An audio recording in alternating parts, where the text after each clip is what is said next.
فرزند زہرا یہ حالات برے ہیں. کاشانۂ بصیرت ایک ایسا مکمل یوٹیوب چینل جس پر محروم بصارت کے لیے بالخصوص اور تمام افراد کے لیے بالعموم سینکڑوں کی تعداد میں اسلامی کتب دستیاب ہیں. لہذا گزارش ہے کہ آپ اپنی ذمہ داری نبھاتے ہوئے کاشانۂ بصیرت کو سبسکرائب کرنے کے ساتھ ساتھ بیل آئیکن کو پریس کیجیے تاکہ آپ علم کے حصول کے ساتھ ساتھ مذہب اہل بیت کی اشاعت میں بھی اہم کردار ادا کرتے رہیں. کاشانۂ بصیرت. فرزند زہرا یہ حالات برے ہیں. بسم اللہ الرحمن الرحیم. السلام علیکم سامعین. کاشانۂ بصیرت کا یوٹیوب چینل میں سیمی زوار ہم مل کر پڑھ رہے ہیں کتاب کلام امیر المومنین علی علیہ السلام شرح نہج البلاغہ، تالیف آیت اللہ عظمی ناصر مکارم شیرازی، ترجمہ زیر نگرانی مولانا سید شہنشاہ حسین نقوی، اور یہ ہے والیوم 5. اس کتاب کو پڑھتے ہوئے ریڈنگ کا ہے یہ پارٹ نمبر 35 اور خطبہ 144 ہم کتاب کے صفحہ 479 پہ پڑھنے جا رہے ہیں. اس کے بارے میں لکھا ہے کہ یہ خطبہ کہ جس میں بعثت انبیاء علیہ السلام کا تذکرہ کیا گیا ہے، یہ امام علیہ السلام کے ان خطبات میں سے ہے کہ جن میں آپ علیہ السلام نے بعثت انبیاء علیہ السلام اور فضائل اہل بیت علیہ السلام بتائے ہیں اور گمراہ لوگوں کو خبردار کر رہے ہیں. آئیے خطبے کی سند پڑھتے ہیں. اس خطبے کے کچھ حصوں کو آمدی الف مدہ میم دال چوٹی آمدی نے کتاب غرر الحکم میں ذکر کیا ہے اور ان پر اضافہ جات بھی ذکر کیے ہیں جو کہ نہج البلاغہ میں نہیں ہیں. اس سے معلوم ہوتا ہے کہ انہوں نے اس خطبے کو نہج البلاغہ کے علاوہ کسی دوسرے ماخذ سے لیا ہے. حوالہ ہے کتاب مصادر نہج البلاغہ جلد نمبر 2 صفحہ نمبر 322. اور اب آئیے ہم پڑھتے ہیں خطبہ ایک نگاہ میں. امام علیہ السلام نے اس خطبے میں 3 اہم امور سے متعلق گفتگو فرمائی ہے. سب سے پہلے آپ علیہ السلام نے انبیاء علیہ السلام کی بعثت اور ان کی رسالت کے بارے میں اہم مطالب بیان فرمائے ہیں. اس کے بعد امام علیہ السلام اہل بیت علیہ السلام کے کچھ فضائل اور دوسروں پر ان کی برتری کو بیان کرتے ہیں. تیسرے حصے میں گمراہ لوگوں کے طور طریقوں اور ان کے انجام سے متعلق پرمعانی اشارے کرتے ہیں. اور اب آئیے ہم آغاز کر رہے ہیں. خطبے کا پہلا حصہ پڑھتے ہیں. عربی کہاں سے کہاں تک ہے آپ کی سماعتوں کی نظر. آغاز ہو رہا ہے با احسا، یہ بے عین اور سے ہے. باَثَ اللہ رسولہ بما، اچھا، اور ختم ہو رہا ہے والعقاب بواء. جی آئیے ترجمہ پڑھتے ہیں. لکھا ہے، ہم پیج 480 پہ آ گئے. ترجمہ: اللہ نے اپنے رسولوں کو وحی کے امتیازات کے ساتھ بھیجا اور انہیں مخلوق پر اپنی حجت ٹھہرایا تاکہ وہ خدا کے مقابل یہ عذر نہ کر سکیں کہ ان پر حجت تمام نہیں ہوئی. چنانچہ اللہ نے انہیں سچی زبانوں سے راہ حق کی دعوت دی. یوں تو اللہ مخلوقات کو اچھی طرح جانتا بوجھتا ہے اور لوگوں کے ان رازوں کو اور بھیدوں سے کہ جنہیں وہ چھپا کر رکھتے ہیں بے خبر نہیں ہے. پھر یہ حکم و احکام اس لیے دیے ہیں کہ وہ ان لوگوں کو آزما کر ظاہر کر دے کہ ان میں اعمال کے اعتبار سے کون اچھا ہے تاکہ ثواب ان کی جزا اور عقاب ان کی بدعمالیوں کی پاداش ہو. Inverted comma close. اور اب آئیے شرح و تفسیر جانتے ہیں. ہیڈنگ ہے الہی آزمائشوں کا فلسفہ.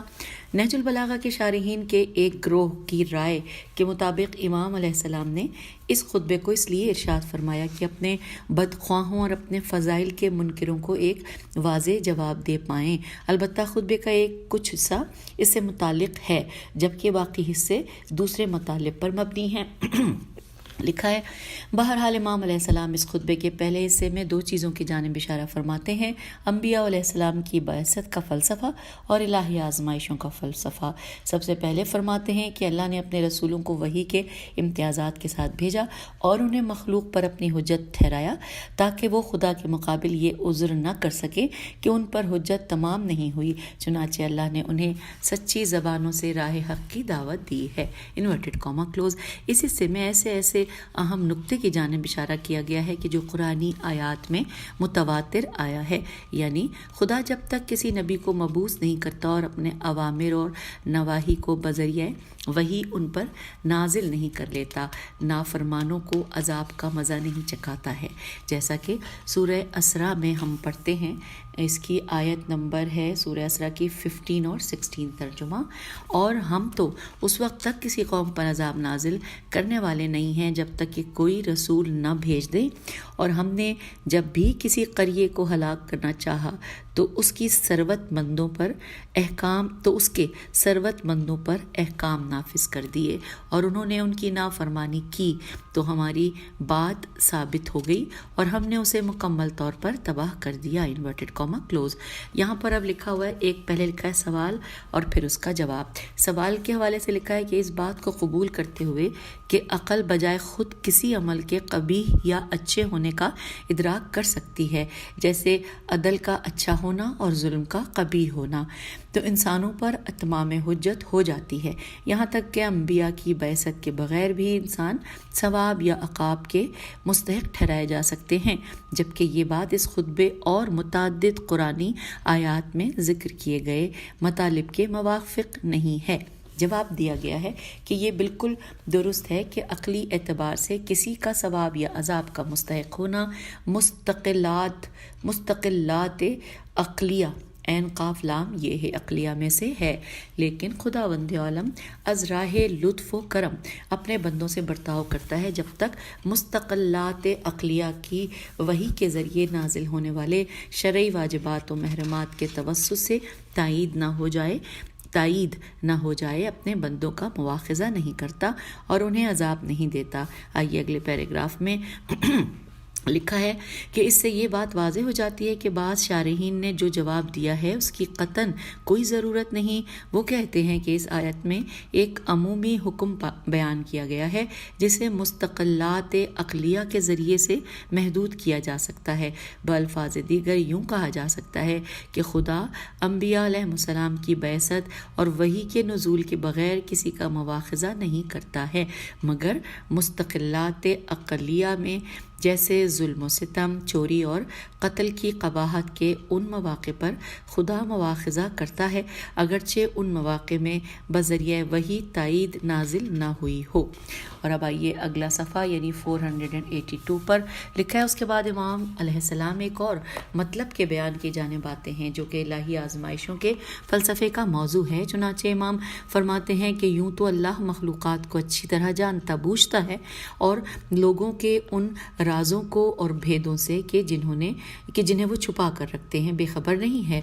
پھر یہ حکم و احکام اس لیے دیے ہیں کہ وہ ان لوگوں کو آزما کر ظاہر کر دے کہ ان میں اعمال کے اعتبار سے کون اچھا ہے، تاکہ ثواب ان کی جزا اور عقاب ان کی بدعمالیوں کی پاداش ہو۔ عین قاف الف بے عقاب ان کی بدعمالیوں کی پاداش ہو، انورٹڈ کاما کلوز۔ امام علیہ السلام نے اس مختصر سے کلام میں ایک اہم مسئلے سے پردہ اٹھایا ہے، کیونکہ آزمائش کا جو مفہوم عوام الناس کے ذہنوں میں ہے وہ خداوند تعالیٰ کے نزدیک بے معنی ہے۔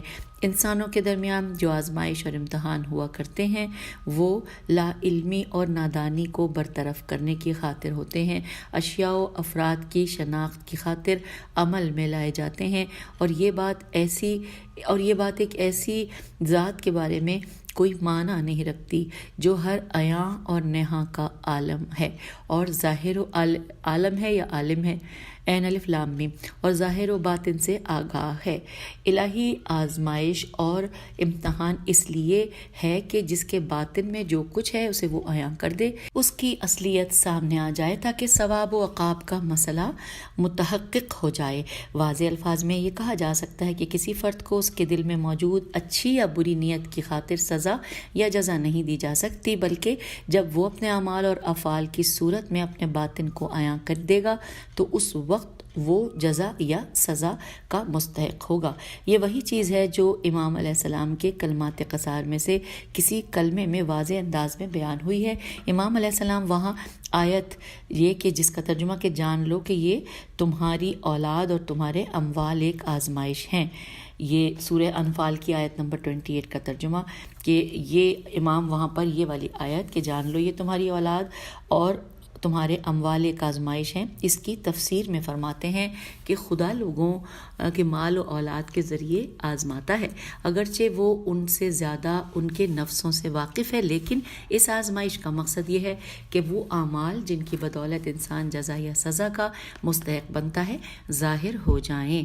اور یہ یہاں پر کلمات حوالہ ہے، کلمات قصار 93۔ آئیے اب آگے چلتے ہیں۔ لکھا ہے نہ تو اسلامی فقہ میں اور نہ کسی ملک کے قانون میں کسی بھی شخص کو محض قتل کی نیت یا چوری کے ارادے پر سزا نہیں دی جاتی، بلکہ اسی طرح کسی شخص کو محض کسی کام کے کرنے کی نیت پر بھی کوئی معاوضہ نہیں دیا جاتا، اگرچہ از راہ مہربانی ایسے افراد کو محبت سے نوازا جاتا ہے، اور خداوند متعال جو سب سے بڑھ کر مہربان اور درگزر کرنے والا ہے، بعض روایات کے مطابق محض نیک نیتی پر بھی از راہ مہربانی جزا سے نوازتا ہے، لیکن محض بدنیتی پر مواخذہ بھی نہیں کرتا، جیسا کہ ایک حدیث میں آیا ہے انورٹڈ کاما، اور حدیث کا ترجمہ یہ ہے کہ جس کسی نے کسی نیک عمل کا ارادہ کیا لیکن اسے انجام نہیں دیا تو اس کے لیے ایک نیکی لکھ دی جاتی ہے، جس کسی نے کسی برائی کا ارادہ کیا اور اسے انجام نہیں دیا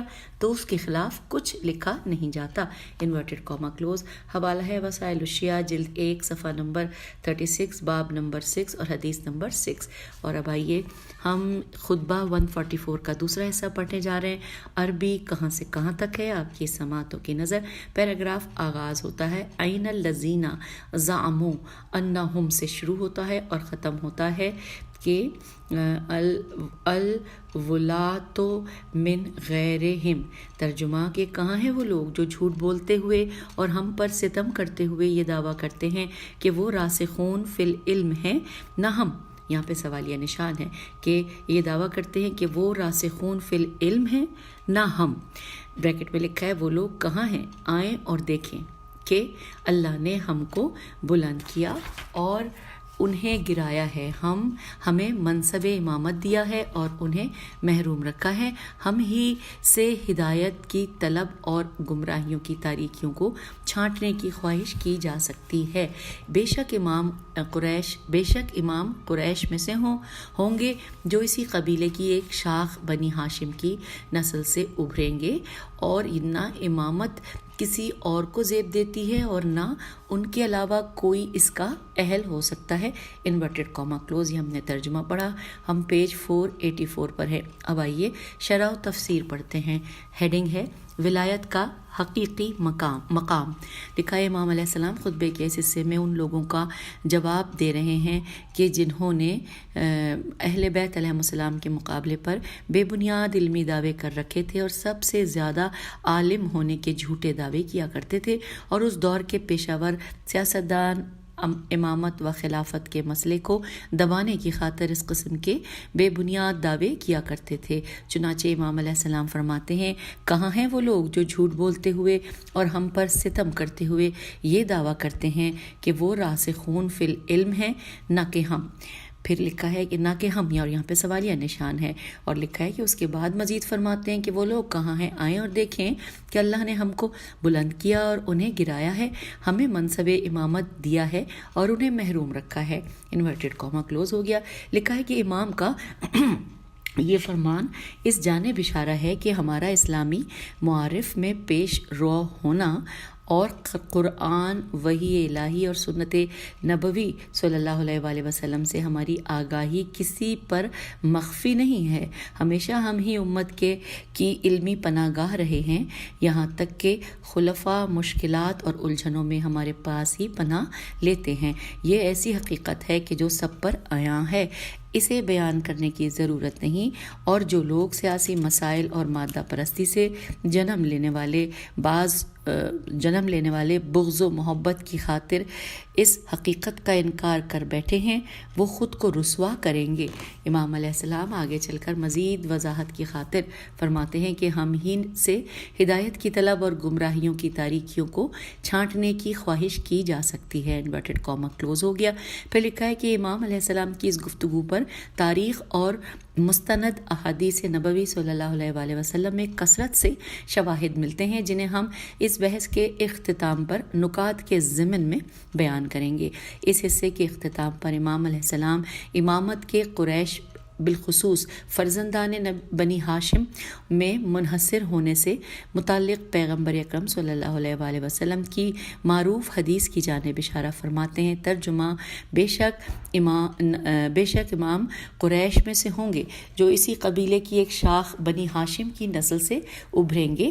نہ امامت کسی اور کو زیب دیتی ہے اور نہ ان کے علاوہ کوئی اس کا اہل ہو سکتا ہے۔ Inverted comma close. پھر لکھا ہے کہ اس فرمان کے توسط سے امام علیہ السلام نے یہ واضح کر دیا کہ بنی ہاشم کے علاوہ خلافت اور امامت کا دعویٰ کرنے والے دوسرے لوگ اس مقام کی لیاقت و اہلیت نہیں رکھتے ہیں، اور حقیقی اماموں کو بنی ہاشم ہی میں تلاش کرنا چاہیے۔ اور اب آئیے پڑھنے جا رہے ہیں نکات کے حوالے سے ہیڈنگ ہے حضرت علی علیہ السلام کی علمی وسعت کا ایک پہلو۔ لکھا ہے مکار اور پیشہ ور سیاستدان اپنے مقصد کے حصول کے لیے واضح ترین حقائق کا انکار کر دیتے ہیں یا غیر منطقی توجیہات تراش کر ان حقائق سے پہلو تہی کرتے ہیں۔ ان کا ایک مصداق بعض صحابہ کو مولا علی علیہ السلام پر فضیلت دینے کا مسئلہ ہے، یہاں تک کہ ابن عباس کو، جو کہ علم تفسیر میں مولا علیہ السلام کی شاگردی پر فخر کرتے تھے، مولا علیہ السلام پر مقدم جانتے ہیں۔ آگے چلتے ہیں۔ پھر لکھا ہے، ہم آگے پیج 486 پر، پھر لکھا ہے کہ زید بن ثابت کو میراث کے احکام کے باب میں اور ابی ابن کاف این بے کو قرات کے میدان میں مقدم جانتے تھے، اور اس سلسلے میں جعلی حدیث بھی پیغمبر اکرم صلی اللہ علیہ وآلہ وسلم سے منسوب کرتے ہیں۔ فریقین شیعہ و اہل سنت کی کتابوں میں حضرت علی علیہ السلام کے تمام صحابہ میں دانہ ترین فرد ہونے پر عمومی طور پر واضح اسناد موجود ہیں جن سے انکار ممکن نہیں ہے۔ ان میں سے چند یہ ہیں۔ سامعین، یہاں پر تقریباً جو نظر آ رہے ہیں ابھی تک وہ چھ دی ہوئی ہیں، جو انہوں نے کہا ہے کہ ہم جو اسناد موجود ہیں 6۔ آئیے سب سے پہلے دیکھتے ہیں نمبر 1، حدیث ثقلین۔ یہ ان معروف ترین احادیث میں سے ہے جنہیں اہل سنت نے اپنی کتابوں میں ذکر کیا ہے۔ یہ حدیث واضح طور پر کہہ رہی ہے کہ علی اور اہل بیت علیہ السلام قرآن سے ہرگز جدا نہیں ہیں اور قرآن ان سے جدا نہیں ہوگا۔ سب پر لازم ہے کہ ان دونوں سے متمسک رہیں، اور ہم سب جانتے ہیں کہ دینی علوم اور اسلامی معارف کا سرچشمہ قرآن ہے۔ دوسرے نمبر پہ لکھا ہے معروف حدیث کے اقضاکم علیٌ، کہ علی تم سب میں بہترین قاضی اور منصف ہیں۔ اور یہ حدیث کنز الاعمال کے جلد نمبر 13 صفحہ نمبر 114 پر درج ہے، حدیث نمبر 36372۔ چلے آگے چلتے ہیں۔ لکھا ہے کہ ہمارے مقصود پر ایک اور گواہ ہے، یعنی یہ جو حدیث ہے یہ ہمارے مقصود پر ایک اور گواہ ہے، کیونکہ اسلامی احکام میں قضاوت و انصاف کے لیے اسلام کے اصول و فروع پر مکمل علمی احاطہ ہونا لازمی ہے، اور جو فرد سب سے زیادہ عالم و دانا تر ہوگا اسی کا فیصلہ برتر ہوگا۔ تیسرے نمبر پہ پڑھتے ہیں۔ لکھا ہے کہ حضرت علی علیہ السلام کی مشہور و معروف حدیث جس میں آپ علیہ السلام فرماتے ہیں کہ انورٹڈ کاما اللہ کے رسول صلی اللہ علیہ وآلہ وسلم نے مجھے علم کے 1000 باب تعلیم کیے اور ہر باب سے علم کے 1000 باب کھلتے چلے گئے، انورٹڈ کاما کلوز۔ یہ حدیث اس بات پر روشن دلیل ہے کہ امت میں علم و دانش کے میدان میں کوئی بھی مولا علیہ السلام کا ہمسر نہیں، کیونکہ یہ حدیث ان کے سوا کسی دوسرے فرد کے بارے میں بیان ہی نہیں ہوئی ہے۔ پیج 487 پہ ہم آ گئے۔ ہم چوتھے نمبر پہ پڑھنے جا رہے ہیں۔ لکھا ہے آیت قرآنی جو ہے کہ ترجمہ نہیں لکھا ہوا اور نہ ہی اس کا کوئی نمبر لکھا ہوا ہے اور کون سی صورت ہے، لیکن ہم پڑھ لیتے ہیں۔ وَمِنْ عِنْدَهُ علم الکتاب کی تفسیر میں حضرت رسالت مآب صلی اللہ علیہ وآلہ وسلم سے منقول ایک حدیث میں ہم پڑھتے ہیں کہ آپ صلی اللہ علیہ وآلہ وسلم نے فرمایا کہ انما ہوا علی، علم کتاب علی کے علم کتاب علی علیہ السلام کے پاس ہے۔ اور یہاں پر حوالہ دیا گیا ہے کہ اس حدیث کے اہل سنت کی کتب میں موجود مدارک اور اسناد کو کتاب احقاق الحق جلد نمبر 3 صفحہ نمبر 280 میں ملاحظہ کیجیے۔ حاکم حسکانی کی کتاب شواہد تنزیل جلد نمبر 1 صفحہ نمبر 307 سے لے کر 310 میں اس سلسلے میں کچھ اور روایات بھی آئی ہیں۔ اور اب آئیے آگے چلتے ہیں۔ لکھا ہے کہ یہاں پر قابل توجہ بات یہ ہے کہ سورہ نمل کی آیت نمبر 40 کے مطابق آصف ابن برخیہ بیرخے یہ الف جس کے پاس علم الکتاب کا کچھ حصہ تھا، اس نے بریکٹ میں لکھا ہے الذی اندہ علم من الکتاب بریکٹ کلوز، تخت بلقیس کو یمن سے شام لا سکا۔ تو ذرا سوچئے کہ جس کے پاس سارے کا سارا علم الکتاب ہو وہ کس قدر قادر و توانا ہوگا۔ اب 5ویں نمبر پہ لکھا ہے کہ مولا علی علیہ السلام کا مشہور و معروف قول کہ سلونی قبل ان تفقدونی، جو پوچھنا چاہتے ہو مجھ سے پوچھ لو قبل اس کے کہ مجھ سے محروم ہو جاؤ، انورٹڈ کاما کلوز۔ لکھا ہے اہل سنت کے علماء کے بقول علی علیہ السلام کے علاوہ کسی نے بھی یہ دعویٰ نہیں کیا مگر یہ کہ وہ بری طرح سے رسوا ہوا۔ اور یہاں پر آگے چلتے ہیں۔ لکھا ہے 6 نمبر آ گیا کہ عصر خلفاء کی تاریخ سے آگاہ افراد یہ جانتے ہیں کہ مولا علی علیہ السلام ہمیشہ امت کی علمی پناہ گاہ رہے تھے، یہاں تک کہ دوسرے خلیفہ نے بارہا لولا علی لہلکا عمرو کا جملہ دہرایا اور ایک موقع پر کہا کہ اللہم لا تبقنی لمعزلۃ لیسا لہا ابن ابی طالب، کہ خدا بندہ مجھے اس وقت زندہ نہ رکھ جب مجھے کوئی مشکل پیش آئے اور اس کے حل کے لیے علی علیہ السلام نہ ہو۔ آگے چلتے ہیں۔ لکھا ہے ایک اور موقع پر اس طرح کہا کہ اے ابو الحسن، خدا مجھے اس سرزمین پر زندہ نہ رکھے جہاں تم موجود نہ ہو، انورٹڈ کاما کلوز۔ یہ مطلب اس حد تک واضح ہے کہ کتاب التفسیر والمفسرون میں ذہبی کے بقول یہ جملہ لوگوں کے درمیان ضرب المثل بن گیا، اور جب کبھی وہ کسی مشکل میں پھنس جاتے اور اس مشکل کا حل کرنے والے مخصوص فرد ان کے درمیان نہیں ہوتا تھا تو کہتے کہ یہ ایسی مشکل ہے کہ جس کے حل کے لیے ابو الحسن نہیں ہیں۔ اور اس کے بعد لکھا ہے کہ ان الائمۃ من قریش والی روایت، یہ ہیڈنگ ہے یہاں پر، اس کے بارے میں لکھا ہے کہ مذکورہ بالا خطبے میں اس نقطے کی جانب اشارہ ہوا تھا کہ تمام ائمہ قریش اور حضرت ہاشم کی نسل سے ہوں گے اور دوسروں میں امام بننے کی صلاحیت اور اہلیت نہیں ہے۔ یہ بات اہل سنت کی کہ معروف ترین ماخذ میں موجود روایات کے ساتھ ہم آہنگ ہے۔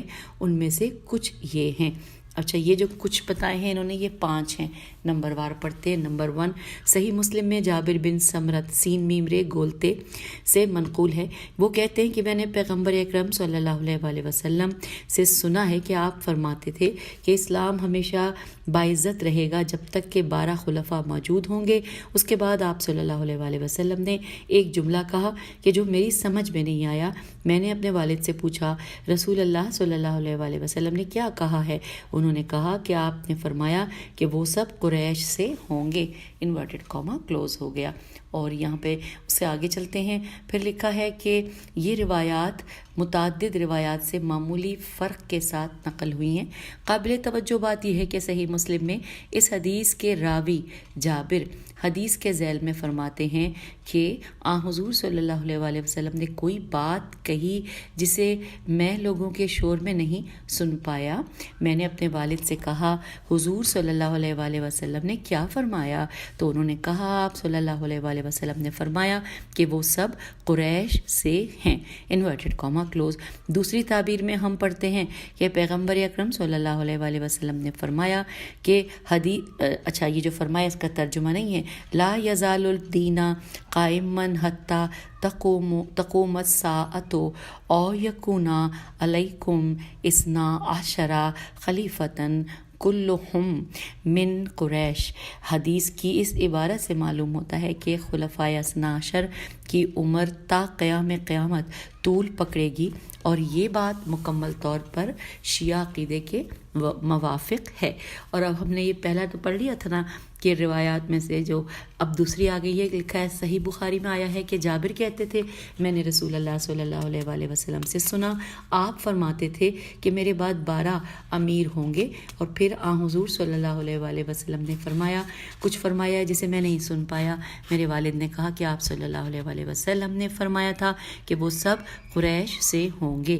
حوالہ ہے صحیح بخاری جلد نمبر 3 جز نمبر 9 صفحہ نمبر 101، مطبوعہ دار الجبل بیروت۔ آگے چلتے ہیں، لکھا ہے والد تیسرے نمبر پہ کہ یہی مضمون صحیح ترمذی میں معمولی فرق کے ساتھ آیا ہے، اور اس کے بعد وہ کہتے ہیں کہ یہ حدیث حسن اور صحیح حدیث ہے۔ حسن یعنی حسن اور صحیح سواد ہے، یہ حدیث ہے، اور اس کا حوالہ ہے صحیح ترمذی جلد نمبر 4 صفحہ نمبر 501، مطبوعہ دار التراث الاحیاء العربی بیروت۔ آگے چلتے ہیں، چوتھے نمبر پہ لکھا ہے صحیح ابی داؤد میں بھی یہی مضمون آیا ہے، اور حدیث کی تعبیر سے ظاہر ہوتا ہے کہ حضرت رسالت مآب صلی اللہ علیہ وآلہ وسلم نے اس حدیث کو مجمع عام میں بیان فرمایا تھا، کیونکہ اس حدیث میں بیان ہوا ہے کہ جس وقت آپ صلی اللہ علیہ وآلہ وسلم نے فرمایا کہ دین اس وقت تک باعزت و باوقار رہے گا جب تک کہ اس پر 12 خلفاء حاکم رہیں گے، تو لوگوں نے نعرے تکبیر بلند کیا تھا۔ حوالہ ہے صحیح ابی داؤد جلد نمبر 4 صفحہ نمبر 106، بریکٹ میں لکھا ہے کتاب المہدی۔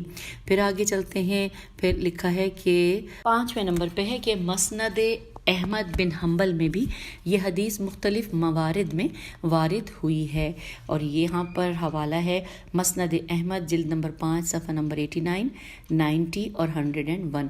لکھا ہے بعض محققین نے کتاب مسند احمد میں حدیث کے راویوں کی تعداد 34 یعنی 34 بتائی ہے، اور اس کا حوالہ ہے کتاب منتخب الاثر صفحہ نمبر 12 اور کتاب احقاق الحق جلد نمبر 13 ملاحظہ فرمائیں۔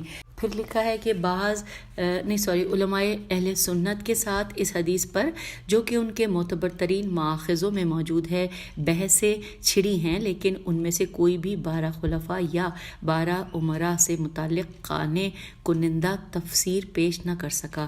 وجہ یہ ہے کہ ان کے اعتقاد کے مطابق 12 کا عدد کہیں پر بھی منطبق نیم نون توئے بے قاف نہیں ہوتا ہے، فقط پیروان اہل بیت علیہ السلام کے اعتقاد کے مطابق ہی اس کی تفسیر ممکن ہے۔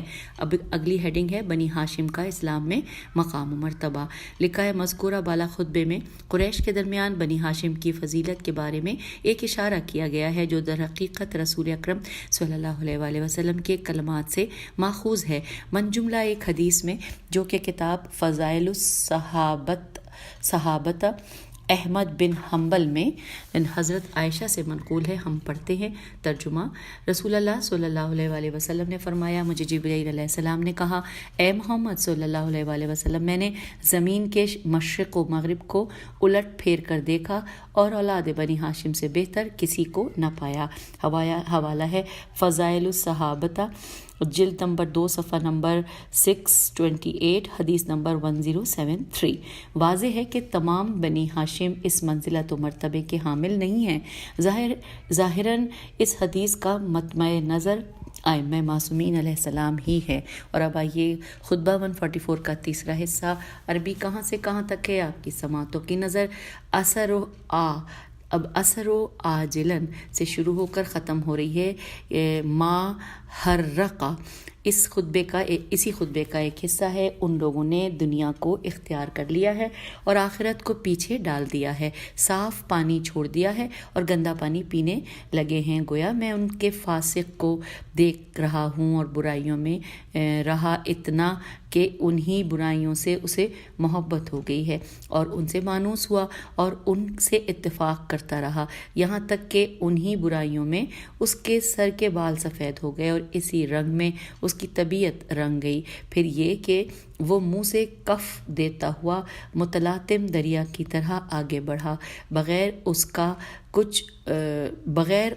کچھ خیال کیے کہ کس کو ڈبو رہا ہے، اور بھوسے میں لگی ہوئی آگ کی طرح پھیلا، بغیر اس کی پرواہ کیے ہوئے کہ کون سی چیزیں جلا رہا ہے۔ Inverted comma close. پیج 491 پہ آگے ہیں، شرح و تفسیر پڑھنے جا رہے ہیں۔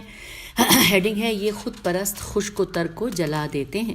لکھا ہے امام علیہ السلام خطبے کے اس حصے میں ان افراد کی جانب اشارہ فرماتے ہیں جو ائمہ طاہرین علیہ السلام اور پیشوایان حق کے مقابل کھڑے ہوئے اور دنیا کی چند روزہ حکومت کے حصول کی خاطر حق کو پامال کر دیا۔ چنانچہ امام علیہ السلام فرماتے ہیں کہ ان لوگوں نے دنیا کو اختیار کر لیا ہے اور آخرت کو پیچھے ڈال دیا ہے، صاف پانی یعنی کہ بریکٹ میں لکھا ہے اخروی نعمت چھوڑ دیا ہے اور حوث کا گندا پانی پینے لگے ہیں۔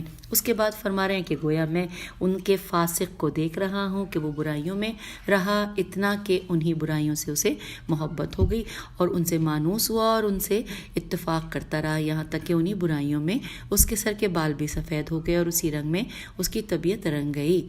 Inverted comma close. اس کے بعد امام علیہ السلام سلسلہ کلام کو آگے بڑھاتے ہوئے فرماتے ہیں کہ پھر یہ کہ وہ منہ سے کف دیتا ہوا متلاطم دریا کے آگے بڑھا، بغیر اس کا کچھ خیال کیے کہ کس کو ڈبو رہا ہے، اور بھوسے میں لگی ہوئی آگ کی طرح پھیلا، بغیر اس کی پرواہ کیے ہوئے کہ کون سی چیز جلا رہا ہے۔ Inverted comma close. لکھا ہے اس بارے میں کہ مذکورہ عبارت میں ضمیریں کس شخص یا اشخاص کی طرف لوٹ رہی ہیں، شارحین کے درمیان بہت قیل و قال ہے۔ بعض کے بقول یہ گزشتہ خلفاء کی جانب اشارے ہیں، بعض کے بقول یہ ان بعض صحابہ کی جانب اشارے ہیں جو غلطی پر تھے، بعض ان ضمیروں کے لیے ایک عام مفہوم کے قائل ہیں نہ کہ معین افراد کے، اور بعض کے بقول یہ بنی امیہ کی جانب اشارے ہیں۔ آخری احتمال سب سے مناسب تر ہے، اس لیے کہ انہوں نے واضح طور پر دنیا کو آخرت پر فوقیت دی اور حق کے صاف شفاف چشمے کو چھوڑ کر دنیا کی تعفن زدہ کیچڑ پر منڈلانے لگے۔ اس احتمال کی بنا پر یہ جو جملہ ہے کأنی انظر الی فاسقہم کا جملہ عبد الملک بن مروان کی جانب اشارہ ہے، جو کہ بنی امیہ کی بدصورت ترین چہرے کے طور پر ابھرا اور بہت سے جرائم میں ملوث تھا جو اس نے خود اپنے ہاتھوں انجام دیے۔ اس کے متعین کردہ گورنر حجاج نے وحشت ناک مظالم ڈھائے، وہ اپنے راستے میں آنے والی ہر شے کو نابود کر دیتا تھا۔ اس کے بعد لکھا ہے کہ جو عربی کا جملہ ہے کہ کانی انظر الی فاسقہم، گویا میں ان کے فاسق کو دیکھ رہا ہوں۔ اس کی تعبیر بتاتی ہے کہ ایسے فرد کی جانب اشارہ ہے کہ جو مستقبل میں ظاہر ہوگا۔ اور اب بس آخری چھوٹا سا حصہ رہ گیا ہے، یہ چوتھا حصہ ہے خطبے کا، اسی نشست میں مکمل کرتے ہیں۔ یہ شروع ہو رہا ہے این العقول سے شروع ہو کر ختم ہو رہا ہے وَأَقْبَلُوا، اور ترجمہ ہے کہ اسی خطبے کا ایک حصہ کہ کہاں ہے ہدایت کے چراغوں سے روشن ہونے والی عقلیں، اور کہاں ہیں تقویٰ کے روشن مینار کی طرف دیکھنے والی آنکھیں، اور کہاں ہیں اللہ کے ہو جانے والے قلوب اور اس کی اطاعت پر جم جانے والے دل۔ وہ دنیا پرست تو مال دنیا پر ٹوٹ پڑے ہیں اور مال حرام پر جھگڑ رہے ہیں۔ ان کے سامنے جنت اور دوزخ کے جھنڈے بلند ہیں، لیکن انہوں نے جنت سے اپنے منہ موڑ لیے ہیں اور اپنے اعمال کی وجہ سے دوزخ کی طرف بڑھ نکلے ہیں۔ اور پھر اس کے بعد لکھا ہے کہ اللہ نے ان لوگوں کو بلایا تو یہ بھڑک اٹھے اور پیٹھ پھرا کر چل دیے، اور شیطان نے ان کو دعوت دی تو لبیک کہتے ہوئے اس طرف لپک پڑے۔ Inverted comma close. شرح و تفسیر میں ہیڈنگ ہے حق کے طلبگار اور شیطان کے پیروکار۔ لکھا ہے امام خطبے کے اس آخری حصے میں دو گروہوں کے بارے میں گفتگو فرماتے ہیں، عاقل با تقویٰ اور اطاعت گزاروں کا گروہ، اور دوسرا گروہ جس کے افراد دنیا کی بے وقت متاع پر ٹوٹ پڑتے ہیں اور مال حرام کو ہتھیانے کے لیے ایک دوسرے پر بازی لے جانے کی تگ و دو میں مصروف ہیں۔ چنانچہ ان دو گروہوں سے متعلق جو امام نے فرمایا ہے کہ کہاں ہیں ہدایت کے چراغوں سے روشن ہونے والی عقلیں، اور کہاں ہیں تقویٰ کے روشن مینار کی طرف دیکھنے والی آنکھیں، اور کہاں ہیں اللہ کے ہو جانے والے اس کی اطاعت پر جم جانے والے دل۔ اور اس کے بعد لکھا ہے کہ یہ فرمان اس جانب اشارہ ہے کہ لوگوں کے بہت سے گروہ غلط راستے پر چل پڑے ہیں اور نیک افراد اقلیت میں ہیں، یہاں تک کہ گویا امام علیہ السلام ان کی تلاش میں نکلے ہوئے ہیں۔ امام سلسلہ کلام کو آگے بڑھاتے ہوئے فرما رہے ہیں کہ وہ دنیا پرست تو مال دنیا پر ٹوٹ پڑے اور مال حرام پر جھگڑ رہے ہیں۔ اور یہ ترجمہ ختم ہو رہا ہے کہ جب مولا نے یہ فرمایا کہ اور پیٹ پھرا کر چل دیے اور شیطان نے ان کو دعوت دی تو لبیک کہتے ہوئے اس کی طرف لپک پڑے، انورٹڈ کاما کلوز۔ آخری پیراگراف لکھا ہے، معلوم ہوتا ہے کہ جن دو گروہوں کی جانب امام علیہ السلام نے اس خطبے کے اس حصے میں ارشاد فرمایا، یہ وہی گروہ ہیں جن کے بارے میں گزشتہ حصوں میں اشارہ ہوا ہے۔ ایک وہ گروہ کہ جس نے اماموں کی امامت کے آگے سر تسلیم خم کیا، اور دوسرا وہ گروہ جو ان کے مقابل ڈٹ گیا اور جس نے نور ہدایت کو گل کرنے کی اپنی سی کوشش کی۔ یہ دنیا پرستوں کا ایک مفاد پرست ٹولہ تھا۔ حلال و حرام کی ان کی نظر میں کوئی وقت نہیں تھی اور شیطان کی پیروی کرنے میں ایک دوسرے سے بازی لے جاتے تھے۔ سامعین، یہاں پر پیج 494 پر آپ سے اجازت چاہ رہے ہیں۔ یہاں پہ خطبہ 144 کے حوالے سے جو کچھ کتابوں میں صفحات میں موجود تھا ہم نے مل کر پڑھ لیا۔ اجازت دیجیے، خدا حافظ، فی امان اللہ۔